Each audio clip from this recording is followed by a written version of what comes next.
Өлкөдө акыркы суткада ковид инфекциясы 23 адамдан чыгып, оору жуктурган бир киши көз жумду. Бул тууралуу Саламаттык сактоо министрлиги билдирди. Ооругандар Бишкек шаарында 19, Ош шаарында 1, Жалал-Абад облусунда 2, Баткен облусунда 1 учур катталды. Пандемиядан бери 184.218 адамдан коронавирус чыкты. Ал эми илдеттен көз жумгандар 2784 болду. Соңку суткада 29 бейтап айыгып, жалпы сакайгандар 179.311 жетти. Республикадагы ооруканаларда учурда 301 бейтап дарыланууда. Анын 141 оор жана 18 өтө оор абалда жатат. Ал эми үй шартында 338 бейтап бар.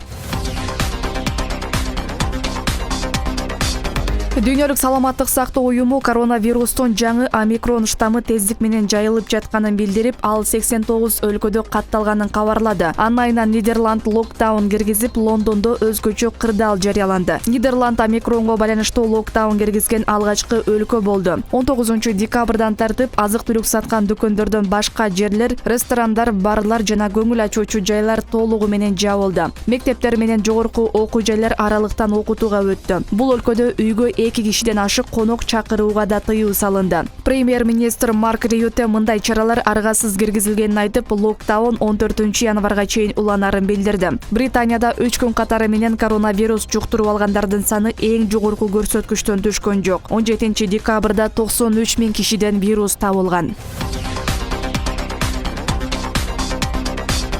Кыргызстан кумтөрдүн үзүрүн келерки жылдан тартып көрө баштайт. Жана январ айына карата бул ишканадан түшө турган таза киреши $300 миллион жетет деп болжолдонууда. Бул тууралуу 19 декабрда Жалал-Абадта жергиликтүү эл менен жолугушууда президент Садыр Жапаров билдирди. Мамлекет башчысы кумтөр 100% Кыргызстандын колунда экенин, кол коюу процедуралары гана калганын, кол коюларын, эч кандай проблема жок экенин айтты. Жана кирешиге келерки жылы айлык пенсия көбөйтүлүп, бир катар долбоорлор каржыланарын белгиледи. Ишканада жылына $1 миллиард алтын казыларын айткан Жапаров, ал акчанын жарымы компаниянын өз чыгымдарына жумшаларын, калганы таза киреше экенин кошумчалады. Жана май айынан берки $200 миллион жакын таза киреши азыр кумтөрдүн эсебинде турганын билдирди. Келерки жылы Кыргызстанда мамлекеттик бюджеттен каржылануучу жумушта иштегендердин айлык маянасы көбөйтүлөт. Бул тууралуу президент Садыр Жапаров айтты. Ал Жалал-Абадтагы 2 күндүк иш сапар алкагында облустук оорукананы жаңылоо иштерин көрүп чыкты. Жана мекеменин жамааты менен жолукту. Өз сөзүндө өлкө башчы көпчүлүк дарыгерлер айлыгы аз болгондуктан чет жактарга барып иштөөгө мажбур болуп жатканын, келерки жылы медицина кызматкерлеринин да маянасын көбөйтүү планы бар экенин билдирди. Медицина жана билим берүү тармагында иштегендердин жумушу оор болгону менен тийиштүү маяна албаганы өлкөдөгү социалдык маселелердин бири экени белгилүү. Быйыл апрелде үй бүлөлүк дарыгерлердин айлыгы 100%га көбөйтүлгөн. Бирок индикатор боюнча кошумчалары алынып коюлган. Медицина тармагынын башкы кызматкерлеринин айлыгы июль айында 50%га жогорулаган. Түндүк-түштүк альтернативдик жолундагы Көк Ар ташуусу аркылуу өтүүчү туннелдин 2991 метринде курулуш иштери бүткөрүлдү. Бул тууралуу 19 декабрда жолдун курулушу менен таанышкан өлкө башчы Садыр Жапаровго маалымдалганын мамлекет башчынын басма сөз кызматынан билдиришти. Кыргызстандагы ири туннелдерден боло турган бул объектте иштер эки тарабында тең жүрүп жатканы, жалпы узундугу 3800 метр экени, анын 3619 метри тешилип бүткөнү айтылды. Туннелдин туурасы 10 метр жана бийиктиги 8,5 метр болору пландалууда. Президент Жапаров туннелди жана стратегиялык түндүк-түштүк автожолун куруу боюнча бардык иштер сапаттуу жүргүзүлүп, өз убагында бүтүрүлүшү керектигин айтты. Курулуш бардык заманбап стандарттарга жана эл аралык талаптарга жооп бериши зарыл экени белгиленди. Түндүк-түштүк альтернативдик жолунун жалпы узундугу 433 чакырым. Анын курулушуна насыяны Кытай берген. Президенттик администрация мамлекет башчы Садыр Жапаровдун Жалал-Абад облусуна сапары учурунда Барпы айылында мугалим, медицина кызматкерлери жол боюнда тизилип тосуп алган окуя боюнча комментарий берди. Президенттин басма сөз катчысы Эрбол Султанбаевдин айтымында Жапаров бул сыяктуу демилгелерге каршы. Өлкө башчы Садыр Жапаров бул сыяктуу демилгелерге каршы. Жалал-Абад облусундагы окуяга байланыштуу бардык жагдайларды аныктоо үчүн анын ичинде жергиликтүү тургундарды мажбурлоо болгон болбогону боюнча да кызмат кызматтык териштирүү жүргүзүлүүдө деп жазылган Султанбаев тараткан комментарийде. Буга чейин интернетте Жалал Абад облусунун Барпа айылында эл президенттик кортежди тосуп алуу үчүн жол боюна тизилип турган видео тараган. Жергиликтүү тургундардын айтымында жол боюнан мугалимдер, жергиликтүү ФАПтын медицина кызматкерлери жана башка бюджеттик кызматкерлер тизилип чыгышкан. Бул жергиликтүү бийликтин көрсөтмөсү менен жасалышы ыктымалдыгы айтылган эле.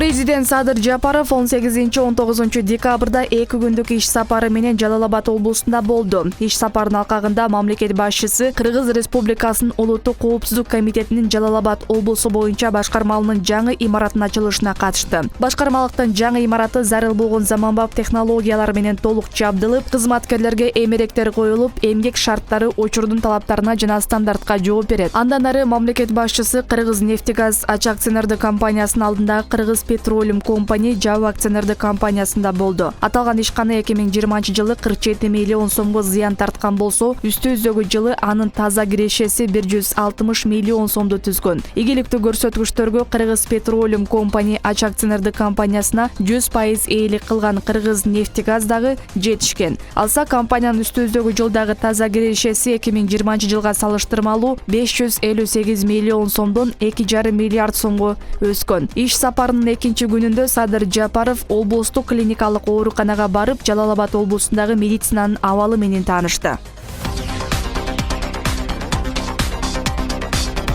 Кыргыз-Тажик чегарасында кагылышууда жабыр тарткан Баткен жана Лейлек райондорундагы 52 ишкер мамлекеттен 200 000 сом өлчөмүндө бир жолку компенсация алды. Бул тууралуу экономика жана коммерция министрлигинен билдиришти. Ошону менен бирге эле 44 ишкерге 200 000 сомдон жеңилдетилген бюджеттик кредит берилген. Министрлик жалпы жолунан жабыркаган 76 ишкерге насыя берүү каралганын белгиледи. Ал күрөөсүз 0,1% коюм менен 3 жылдык мөөнөткө берилет. Ал бир жолку төлөнүүчү компенсациянын жалпы суммасы 14,5 миллион сомду түзөт. Мындан сырткары азыркы тапта министрлер кабинети тарабынан бекитилген Баткен облусунун 2021-2035 жылдарга өнүктүрүү программасы жана жол картасын ишке ашыруу боюнча иш-чаралар жүрүп жатканы маалымдалды.